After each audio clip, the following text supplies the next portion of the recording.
রাজনৈতিক দলই তো সরকার গঠন করে এবং কোনো রাজনৈতিক দলই ধর্ষণের ঘটনাটাকে ঠিকমতো অ্যাড্রেস করতে পারে না।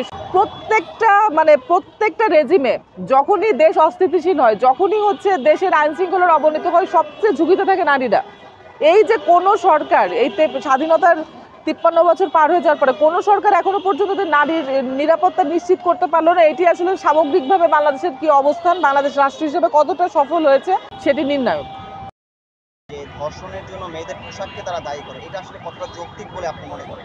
আমি আসলে সেক্ষেত্রে পাল্টা প্রশ্ন এইভাবে করতে চাই যে যখন আপনি 10টা রেপ কেসের মধ্যে 7টা দেখবেন শিশু ধর্ষণ, তখন আসলে পোশাক দায়ী করার পোশাক দায়ী করার যুক্তিটা কতটুকু ধোপে টেকে, প্রথম প্রশ্ন। দ্বিতীয় প্রশ্ন হচ্ছে যারা এইসব উস্কানিমূলক কথাবার্তাগুলো বলেন তাদের যে টার্গেট অডিয়েন্স, এটা তো পপুলিস্ট বক্তব্য, তাদের টার্গেট অডিয়েন্সগুলোই আসলে নানান রকম অপরাধ কর্মের সাথে জড়িত থাকে।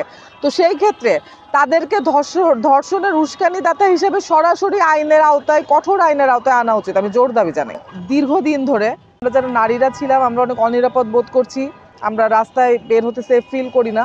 তো মাগুরার শিশুটির যে ঘটনাটি, সেটি আসলে আমাদের পুরো দেশ কাঁপিয়ে দেয় এবং আমিও ব্যক্তিগতভাবে প্রচণ্ড আসলে এটাতে ট্রমাটাইজড হয়ে যায়। আমি খাওয়া দাওয়া করতে পারছিলাম না, আমি রাতে ঘুমোতে পারতাম না। এবং তার মধ্যে তো গত 8 মার্চ আন্তর্জাতিক নারী দিবস, সেখানে দেখা যায় কর্পোরেট মেকই অনেক আনুষ্ঠানিকতা হয়, কিন্তু আমাদের নারীদের নিরাপত্তার বিষয়টি সেরকমভাবে আমার চোখে পড়ে না যে কেউ জোরালোভাবে অ্যাড্রেস করেছে। তো আমি 8 তারিখ থেকে আসলে আমার অবস্থান কর্মসূচি শুরু করি যে মেয়েদের যে অনিরাপত্তার মধ্যে মেয়েরা দিনের পর দিন কাটাচ্ছে, এটি বন্ধ করতে হবে। এবং আমরা আমাদের সুস্পষ্ট 5টি দফা দেই এবং সিদ্ধান্ত নেই যে 5 দফা দাবি আদায় না হওয়া পর্যন্ত আমরা ঘরে ফিরে যাব না। আমাদের প্রথম দফা হচ্ছে 180 দিনের মধ্যে বিচারিক ধর্ষণের এবং বলাৎকারের বিচারিক প্রক্রিয়া সম্পন্ন করতে হবে।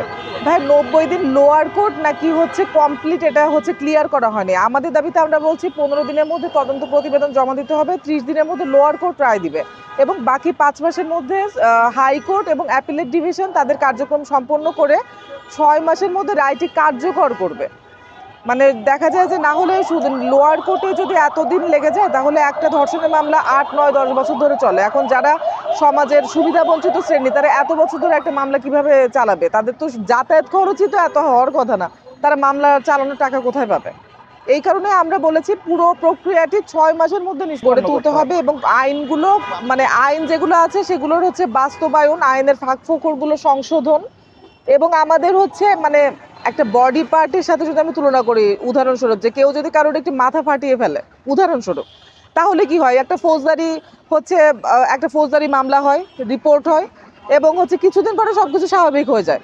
কিন্তু এই যে ধর্ষণের ঘটনার সাথে শ্লীলতাহানি, সম্ভ্রমহানি, ইজ্জত চলে যাওয়া, সম্মান চলে যাওয়া, ধর্ষণ বিষয়টাকে, সেটা তো একটা বডি পার্টি, ধর্ষণ বিষয়টাকে যেভাবে সম্মানের সাথে যুক্ত করে পুরো ব্যাপারটাকে জটিল করে ফেলা হয় এবং ভিকটিম ব্লেমিং করা হয়, ভিকটিমেরই আসলে বাকি জীবন ভুগতে হয়, সেটিও আসলে আমার মনে হয় ধর্ষণ বৃদ্ধির একটা অন্যতম কারণ যিনি ধর্ষণ করেন, ধর্ষকের মস্তিষ্কে প্রতিশোধ পরায়ণতা আছে নাকি ভিকটিমের মনোবল মর্যাদা ভেঙে দেওয়া আছে, নাকি হচ্ছে বিকৃত যৌন তৃষ্ণা আছে, আমরা তো আসলে জানি না। কিন্তু আমার মনে হয় যে ক্ষমতার যে চর্চা, এটি ধর্ষণের পেছনে একটু অনুঘটক হিসেবে কাজ করে এবং যখন আমরা এই সোশ্যাল স্টিগমাগুলো ভাঙতে পারবো, যখন আমরা হচ্ছে ভিকটিমকে আরো ভিকটিমাইজ না করব, তখনই আসলে হচ্ছে এই ব্যাপারগুলো আমার মনে হয় যে ধর্ষণ নির্মূলের একটি দিকে আমরা চলে যাব। এবং সরকার যে ক্যাম্পেইন করলে সফল হয় না এরকম কিন্তু না, আমরা অ্যাসিড সন্ত্রাসের ব্যাপারে কিন্তু বিগত সরকারের একটি সফলতা দেখেছি।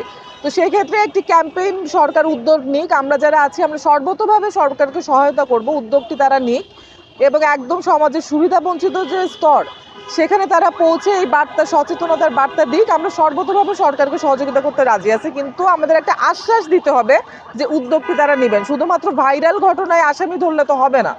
যারা হচ্ছে যেসব কেস রিপোর্ট হয় না, যেসব আসামি এখনো আইনের ফাঁকফোকরে আছে, আইনের আওতায় আসেনি, তাদেরকে দ্রুত গ্রেফতার করতে হবে এবং আইনের আওতায় আনতে হবে। ধর্ষণ তো আসলে ইটসেলফ একটা অনেক বড় অপরাধ।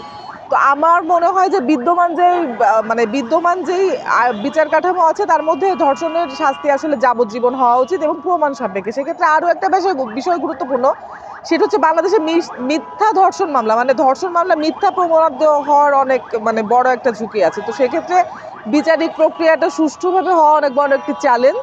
এখানে যদি সরকার এবং বিচার বিভাগ মানে আন্তরিকভাবে কাজ না করে, এটি আসলে দেখা যাবে অনেক মানে মিথ্যা ধর্ষণ মামলা বা একটা মানে যার বিরুদ্ধে অভিযোগ তার হয়রানির একটা ঝুঁকি তৈরি হয়।